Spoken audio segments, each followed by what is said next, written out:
Encontros com o Futuro, hoje com um convidado muitíssimo especial, Ricardo Berni, diretor executivo de marketing e digital da gigante Raizen. Aqui na bancada comigo, Antônio Bonassa, professor da SPM, e Matthew Schurtz, diretor do World Observatory. Encontros com o Futuro é uma iniciativa do World Observatory, da SPM e da Prime, que é o braço da ONU de Universidades de Negócio no Brasil e no mundo. Conta pra gente um pouco da Raizen aqui no Brasil. Pô, legal. Primeiro, obrigado Pedro, Bonassa, Matthew, pelo convite. Um prazer estar aqui com vocês também. Boa tarde a todas e todos aí que nos escutam agora aí, ou nas gravações seguintes aí. Bom, falar da Raizen é um presente aqui para mim. Eu acho que a Raizen é um case de sucesso, uma empresa que tem aí 12 anos de existência e nasceu de uma parceria entre uma joint venture, na verdade, entre a Shell, a Global Shell, empresa absolutamente consolidada, uma empresa centenária no mundo, opera em mais de 80 países, com a Cosan brasileira, multinegócios, né, de Rubens Ometo. E a junção dessas duas empresas, em 2011, se deu aqui no Brasil, né, inicialmente para operar o negócio brasileiro, e se tornou, a meu ver, um ecossistema único, né? Sim. A gente está hoje em diferentes áreas, mas se posicionando como uma empresa de energia, uma empresa integrada de energia. A gente costuma dizer internamente que do plantio da cana-de-açúcar até o trade internacional dos produtos, etanol, açúcares, a gente está em todas as etapas da cadeia produtiva, não só da produção de etanol e açúcar, né, o nosso, vamos dizer, core business, mas também em outros negócios de energia, em outras etapas da cadeia produtiva da energia. Então, uma empresa relativamente jovem, mas já se posiciona como uma empresa integrada. Hoje, a gente é a terceira maior empresa do país em termos de faturamento. E, como eu disse, a gente está em negócios como trading, negócios de plantio, no agronegócio, também negócios de mobilidade, através da licença de uso da marca Shell no Brasil. Então, quando a gente vê os postos marca Shell, isso é a representação mais evidente da marca Shell e da parte da contribuição dessa parte do nosso acionista no nosso negócio. Explicação bem rápida aqui para vocês. E, Ricardo, quando você fala a terceira maior empresa do país, no setor de energia... Em faturamento, não, é a terceira maior empresa do país em faturamento. Em faturamento. Então, é uma empresa, apesar de jovem, né, com 12 anos de existência, ela já se posiciona.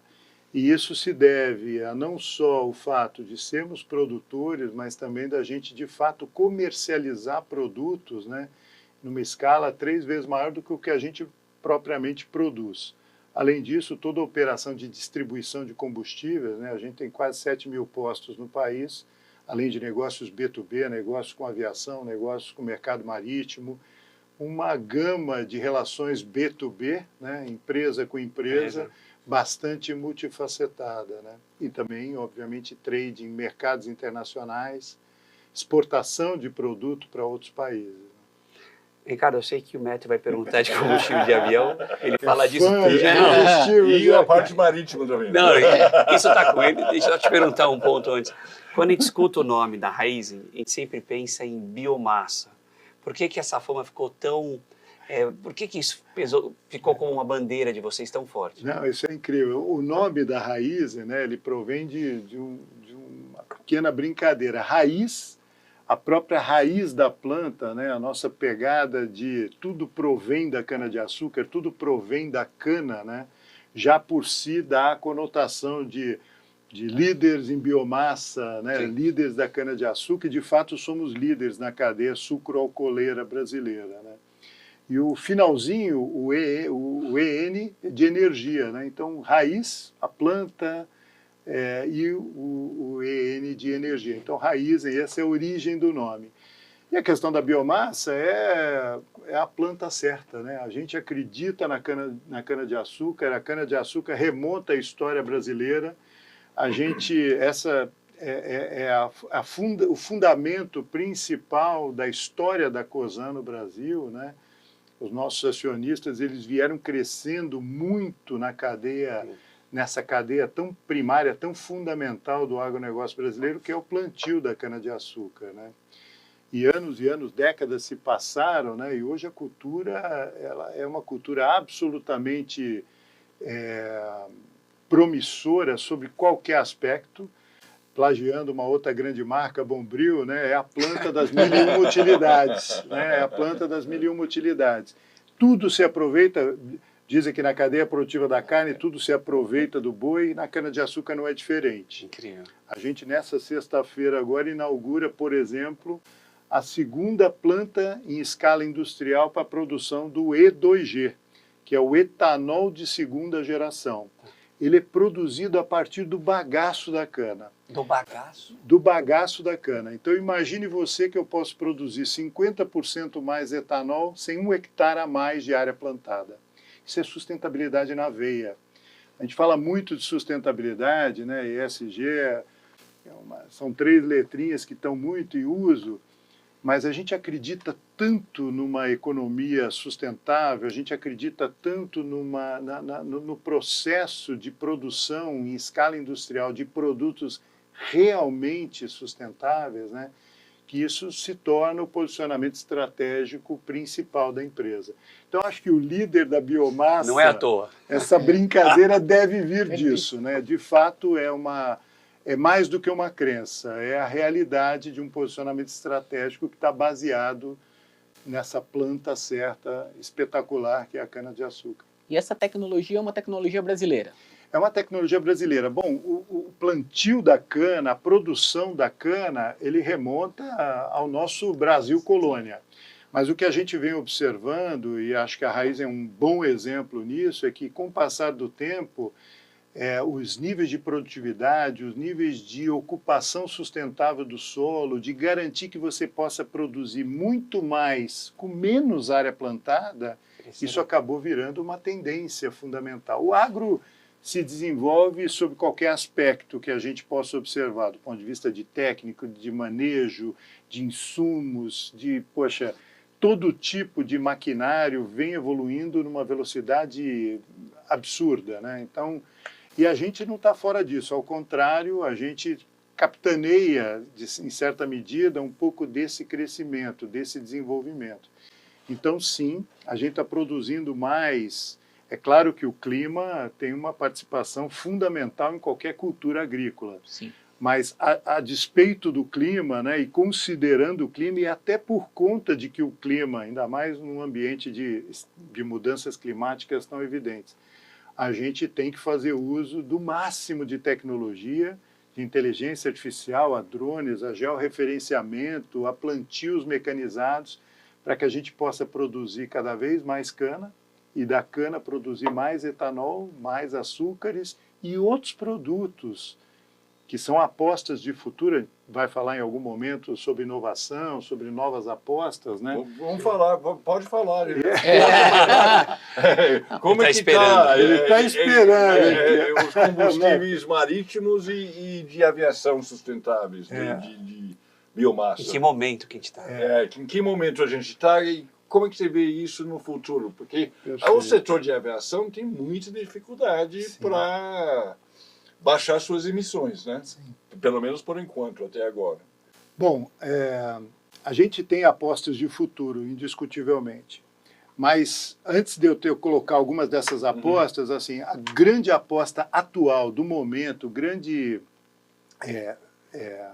produto 100% renovável, biocombustível que a gente tem é o etanol. O etanol é uma solução brasileira. Sim. Só no Brasil, acho que a gente tem um agro de cana-de-açúcar e um combustível tão renovável e tão importante que pode fazer sentido, né, em muitos países. Então, a gente tem muito orgulho de ostentar o nosso posicionamento estratégico a partir do etanol. Então, o etanol é o nosso, vamos dizer, carro-chefe.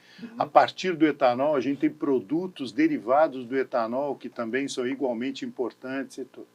Então, esse é vamos dizer assim, o carro-chefe. Agora, temos apostas de futuro. O etanol, como eu disse antes, até antes do etanol, a própria cana-de-açúcar, eu brinquei aqui que é a planta certa, a planta das mil e uma utilidades, e tem a ver com isso. A partir dessa biomassa, quer dizer, muitas coisas são possíveis, novos plásticos, novos usos, etanol para fins industriais, para fins químicos, farmacêuticos, alimentares, né? Então você tem Uma bioeconomia, então. uma bioeconomia baseada na cana-de-açúcar. A partir da planta e a partir do etanol, você deriva uma quantidade enorme de possibilidades. Então, de novo, etanol para a produção de alimentos. E também a partir da molécula do etanol, algumas apostas ainda mais arrojadas podem estar na pauta. Então, a gente começa, por exemplo, testes para o Sustainable Aviation Fuel. É o combustível de aviação sustentável. Esse combustível, a partir lá atrás da molécula do etanol, ele pode e deveria revolucionar a indústria da aviação. Que, como vocês sabem, tem seus dilemas de sustentabilidade, tem seus desafios de sustentabilidade e aposta, junto com a Raízen e outros players, né, em combustíveis que sejam renováveis. Sim.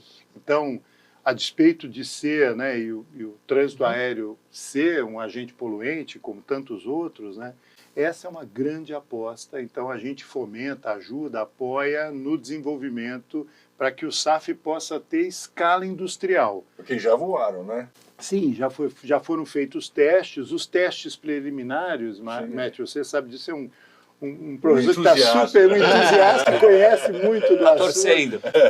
E conhece muito do assunto. Os testes são muito promissores, mas exigem, obviamente, homologações, motores. Imagine você que para você colocar um combustível que funcione corretamente, sim, que seja ambientalmente correto, mas que possa não dar problema, é muito importante. Então, as empresas de aviação estão embarcadas nisso, é uma demanda global, eu diria, né? Todas as companhias esperam uma solução nesse sentido. Uma outra área de oportunidade que a gente acredita muito são os biobunkers, né? Que são os combustíveis usados no transporte marítimo. Esse parece até estar um pouco mais perto, até do ponto de vista de desenvolvimento. Não sou um profundo especialista físico-químico do assunto, mas já existem também testes fomentados, não só pela Raízen, mas também de outros fabricantes, para que a gente possa... Esses navios são muito poluentes.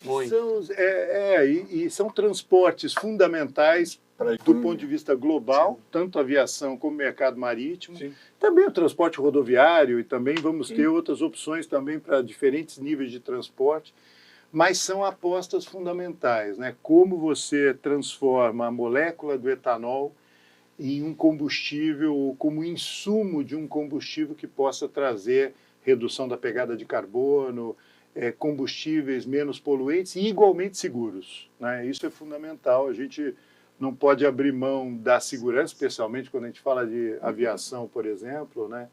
E tampouco para o transporte marítimo. E economicamente viáveis. Economicamente senão viável. Não vai fechar. Então, para os automóveis urbanos, né, a gente já vê aí os carros flex um sucesso desde o Proálcool, a gente vê os carros cada vez com melhores tecnologias, a gente vê também apostas, mesmo acompanhando o processo de eletrificação, né, também apostas muito claras de que os veículos híbridos rodando com etanol possam ser a solução ainda mais eficiente. Então essa é uma grande aposta nossa e tem muitas montadoras. Essa é uma grande aposta de vocês? Sim. Vocês estão sim, trabalhando em motores? Trabalhando em parceria com grandes montadoras globais para que esses desenvolvimentos aconteçam. Obviamente, o Brasil é um excelente campo de provas, porque a gente já tem etanol no Brasil. Sim. Ele é proveniente da cana-de-açúcar, os motores já estão rodando e preparados, mas há discussões, assim, pensando daqui a 10, 20 anos, quais serão as melhores apostas? É o 100% elétrico, ou é um veículo híbrido, ou é um veículo a etanol? Então, essas discussões, a gente está no meio delas todas, né? Falamos de aviação, falamos do mercado marítimo, falamos do veículo urbano, mas também os veículos de frota, né? Então, os ônibus, até veículos de motores a diesel, hoje a diesel, mas que rodam, por exemplo, em serviços, né? A gente já está em testes também com algumas universidades e também com algumas montadoras para você também desenvolver ajustes, né, mecânicos para que você possa ter também veículos rodando a partir do etanol. especialmente veículos de carga, veículos de serviços. E Né? está funcionando isso? São Isso testes. eu não desconheço. Pois é, e são testes muito promissores. Obviamente, como é que esse negócio começa? Começa nos testes de bancada, começam com as parcerias. A academia sempre, por isso eu tive muito prazer em atender vocês, assim, as academias são sempre o nosso campo de teste científico, campo de provas. A gente não pode estar nunca, né, as grandes empresas, dissociadas do entendimento acadêmico. Então, normalmente, Matthew, a gente faz parceria tripartite, né? A Raizen com alguma universidade e com as empresas. Então, por exemplo, em Campinas, a gente tem uma parceria com uma universidade, e Hytron, e Shell, e Raizen, e Toyota, testando opção de converter a molécula do etanol numa molécula de hidrogênio e, a partir do hidrogênio, abastecer veículos de carga, por exemplo. Como Então, se fosse um hidrogênio verde? como se fosse o hidrogênio verde. É o hidrogênio É o verde, hidrogênio a verde. partir disso. Então, o hidrogênio convertido para alimentar um veículo. Então, são desenvolvimentos. Aí você vai falar assim, poxa, mas são promissores do ponto de vista industrial, do ponto de vista de escala? A gente acredita que sim. E, gente, a questão de um mundo mais sustentável, de um planeta mais sustentável, não tem volta. A gente vai ter que caminhar para isso, por tudo que a gente observa, de transição energética evidente, por mudanças climáticas cada vez mais evidentes, né? Lamentavelmente, o episódio que está acontecendo no Rio Grande do Sul, acho que é uma questão, uma questão cabal de que isso se realiza, de que isso está acontecendo. E uma empresa que se posiciona como energia sustentável não pode ficar de fora desse debate, né? Então, a gente apoia assim e acredita em escala, né? Enquanto a escala não vem, para algumas dessas apostas, a gente tem o nosso etanol, IV-Power Etanol, que é nossa submarca absolutamente fundamental, um produto que é incomparável, um etanol premium aditivado, né, que protege os motores, garante economia de combustível e outros atributos. Ricardo, um ponto. Em relação à melhora, inclusive, da cana, eu já vi a melhora do processo, está claro. Porque tirar álcool do bagaço, eu pensei que o bagaço fosse usado só para gerar energia. Não, e acabaram com as queimadas, né? Uns 10 anos. Sim. Já avança. Sim. Então, esse melhoramento da planta em si, como ele está, e uma dúvida que sempre paira aqui para a gente nas conversas, as áreas degradadas, elas são possíveis de serem recuperadas para plantio? Olha, essa é uma pergunta especial. Assim, vou responder a primeira parte, depois a segunda. Bom, a primeira, assim, a gente tem evoluído demais no entendimento, ainda que o clima tenha uma influência enorme sobre a planta, esse ser vivo, né? Muito se tem aprendido de biologia, de nutrição, de insumos, né? Para que a planta cresça vigorosa, produza mais açúcares. E esse investimento na planta, no manejo da planta, né, na nutrição da planta, ele é absolutamente fundamental e ele é a conotação sustentável. Inclusive, bioinsumos, né? Você não é incomum hoje nas fazendas da Raizen você entender que a gente utiliza, além de produtos que são químicos, mas principalmente bioprodutos. Insetos que combatem doenças, por exemplo, insetos que combatem pragas na planta, além de, obviamente, uma quantidade imensa de opções de melhoria da nutrição, de melhoria biológica e tudo. Então, muito investimento tem sido feito nisso e justamente é sustentável porque você consegue produzir mais com menos área plantada. Sim. Esse é um objetivo nosso de sempre. Assim, a gente continua crescendo sem aumentar os hectares de plantio e competindo zero, por exemplo, com produção de alimento, que é muito importante, especialmente para a sua audiência, saberem disso, né? Então, esse é um ponto. A questão de degradação do solo, para a gente, esse é um ponto fundamental. Primeiro, acho que a gente deveria, de novo, por que eu digo que a cana-de-açúcar é a planta certa? Porque é a planta talvez uma das culturas mais regenerativas do Brasil. Ela regenera o solo. Imagine você que parte do bagaço da cana, ele volta para o solo como fonte rica de potássio. Imagine você. Parte vai ser para a produção de mais etanol, de etanol de segunda geração. Mas parte, ele adicionado com outros produtos, ele volta como bioinsumo. Isso é um dos exemplos de bioinsumo. Então, assim, há muita preocupação com a agricultura regenerativa. A própria cultura da cana-de-açúcar, ela é um exemplo excelente disso. E no caso de quando você tem um viés estratégico muito focado em cuidar do solo para ele produzir mais, esse é área ociosa, por exemplo, a gente evita muito. Você sabe que a cultura da cana-de-açúcar é uma cultura de médio prazo, uma cultura de 5, 6 anos. Você planta e colhe durante 5 a 6 anos, 5 a 6 safras, né? Então, a cada período de replantio, há todo um período de descanso, há todo um período de reidratação, renutrição do solo. Tem a safrinha, não? E a cana não tem a safrinha como o milho. Como o milho tem. O milho tem safra e safrinha, a cana não tem. Tá. A gente usa, em compensação, o milho é uma cultura anual. Sim. E a cana-de-açúcar é a cada 5 anos. Então, a gente usa os 4, 5 meses de intervalo entre um ciclo de plantio e outro para justamente regenerar o solo. Tá? Deixa eu fazer uma pergunta. Você mencionou o milho. Quando eu estava na revista National Geographic, a revista americana, a Navimai, fez uma grande reportagem dizendo que a favor da cana e contra o etanol de milho. Dizendo que é feito nos Estados Unidos. Dizendo que a cana era 8, 9 vezes mais produtivo em termos de energia e tal. E agora eu estou vendo muita etanol de milho no Brasil. Você sabe explicar por quê? Isso, sei. Por que está trazendo milho se já temos a cana, que é tão melhor? Sei.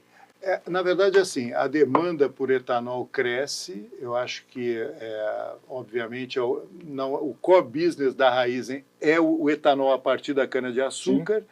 E as evidências de por que a gente escolhe isso tem a ver, obviamente, com a produtividade da cana. Sim. E o menor custo de produção. A nosso ver, o etanol a partir da cana-de-açúcar é a fórmula ótima, vamos dizer assim, de produção de etanol. Por custo de produção, por ser sustentável, por ser, para nós, um aproveitamento completo e talvez, não sou especialista em milho, mas mais completo do que a cana-de-açúcar. Do que o milho. Sim. Agora, o etanol de milho... A National Geographic foi nesse sentido nisso. Bacana. Agora, o etanol de milho é uma realidade no Brasil hoje. Antes, não somente era. Americano, Sim. E a gente fazia importação de etanol quando isso era conveniente do ponto de vista de arbitragem internacional, mas algumas empresas decidiram, e aí dentro das suas estratégias, colocarem alguns footprints de indústrias para a produção de etanol de milho, especialmente concentradas no Mato Grosso e em Goiás, no centro-oeste brasileiro, que não é uma área que tem uma predominância de cana-de-açúcar. A cana-de-açúcar é muito concentrada no centro-sul. A gente tem um bioparque em Jataí, em Goiás, temos em Carapó também, mas a predominância, a maior concentração de cana está no eixo ali São Paulo, né? Mas sim, já tem algumas empresas com etanol de milho no Brasil, e isso aumenta a produção de etanol no país, fazendo inclusive com que o volume de etanol comercializado, inclusive por nós, consumidores, aumente. Porque com mais oferta, muito provavelmente, a comparação do etanol até com a gasolina vai tornar, pelo menos isso é o que mostra, né, os dados recentes, mostra até uma favorabilidade para o etanol. Então, uma aposta econômica deles. Agora, a nossa aposta, a gente tem hoje, Matthew... Vocês têm etanol de milho? Não temos. Não estão trabalhando com isso. Não temos. A nossa aposta é a cana-de-açúcar. A gente tem, só para conhecimento também da audiência, a gente tem 35 bioparques, né, que produzem, plantam, colhem, transportam a cana-de-açúcar, produzem o etanol, produzem o açúcar. 31 desses 35 estão em operação 100% cana-de-açúcar. Ricardo, uma pergunta importante para fechar. Pois não. Vocês já claramente estão no futuro melhorando o processo. O que mais você enxerga para os próximos anos para a Raizen? Olha, E pro Raizen, setor? a gente está muito animado, viu, Pedro? Porque, primeiro, assim, como executivo, como pessoa, como executivo cidadão, né, você trabalhar numa empresa hoje que está conectada com um futuro mais sustentável, já por si somos mais de 40 mil funcionários, a gente tem uma conexão muito grande com a estratégia da empresa. E a demanda por energia, quando você pensa 20, 30, 40 anos para frente, só cresce. A gente se posiciona como um player da cadeia de energia. A gente se orgulha de estar num agro sustentável. A gente se orgulha de estar com a cana-de-açúcar. Como eu comentei, a cana é a planta das 1001 utilidades. A gente vê muitas potencialidades de produtos sustentáveis e renováveis para crescer. Raizen Power é uma empresa da holding que está dedicada, né, a ocupar um espaço dentro das cadeias de energia, oferecendo também soluções de energia sustentável e participar também do mercado livre de energia. Energia elétrica. Energia elétrica, que também é uma demanda que vai continuar crescendo. Então, a eletrificação cresce como tendência global, a gente está posicionado. O agro sustentável cresce, a gente está posicionado. Demanda por etanol como uma solução renovável, a gente está posicionado. Então, a nossa visão é de que, assim, tudo parte do planejamento estratégico, tudo parte do posicionamento.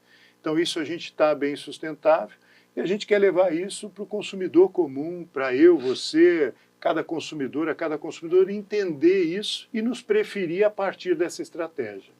Isso é um pouco da razão de ser da nossa empresa, né? Para isso que a gente está aqui e trabalha, né? Poxa, Ricardo, é um exemplo clássico de crescimento sustentável. É um orgulho. Obrigado pela entrevista. É um prazer enorme. E conhecer um pouco desse gigante da Raizen. Muito obrigado, Nota mil. Pedro Bonassa, IMF. Obrigado a vocês. Obrigado.